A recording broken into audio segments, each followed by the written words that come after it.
involved in theater? Well, that's a loaded question. Oh my God, this could go on forever and ever. Oh goodness. Wow.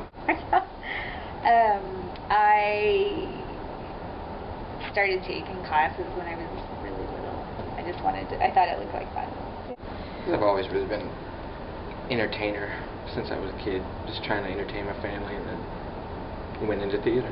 I've done it my whole life, but here with different stages, when I looked at the date this year, it marks 15 years that I have been working with different stages. It was my senior year at UT when I did a winter show with them, The Rise and Rise of Daniel Rocket. And since then, acting, directing, stage managing, lights, box office, the whole deal. It's been a lot of fun. In high school, I got involved in theater in high school. I grew up in El Paso, and there was a community theater that was run by people from California, from San Francisco, and some from Los Angeles, and the whole idea was that they were going to be a professional theater.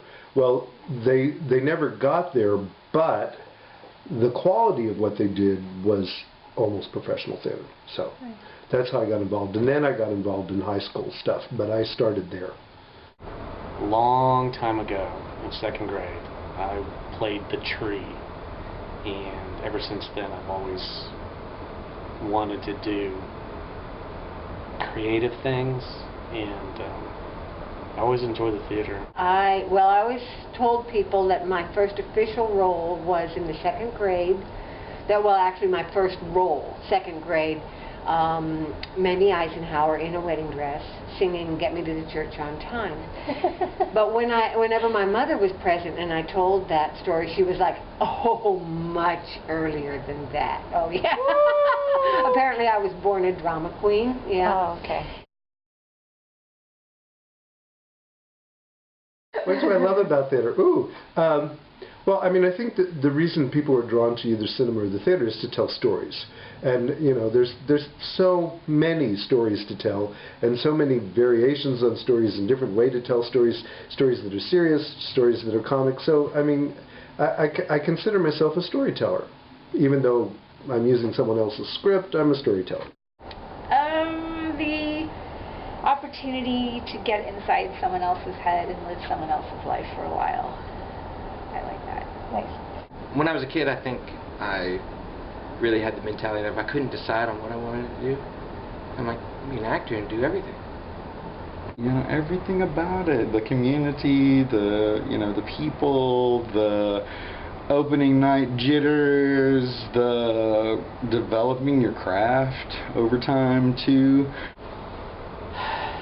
I love the whole creative process, from auditioning, the stress of auditioning, to opening night, when you get to see how something comes together out of nothing and how it tells a story, you know, and you get to see other people use their art and you're amazed at what they can do. I really like that. I like that whole starting from nothing to finished product. It's kind of like being a chef. You have a bunch of different ingredients and then you put it all together and you come up with a fantastic dish. It's a great group of people, and that's the thing. Like, even today,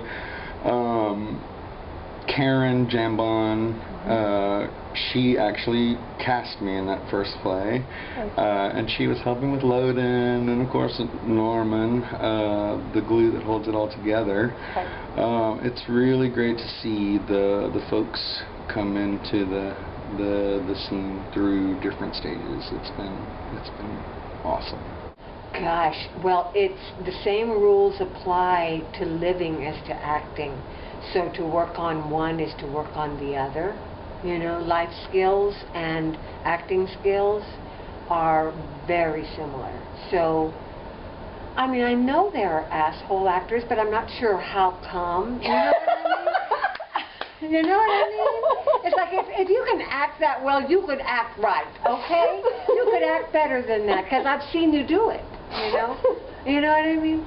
But that's, yeah, I do love that about it. And I love not, I always loved not having to limit my choices as to what I would be when I grew up. I will be all of them, from a whore to a queen and everything in between, you know?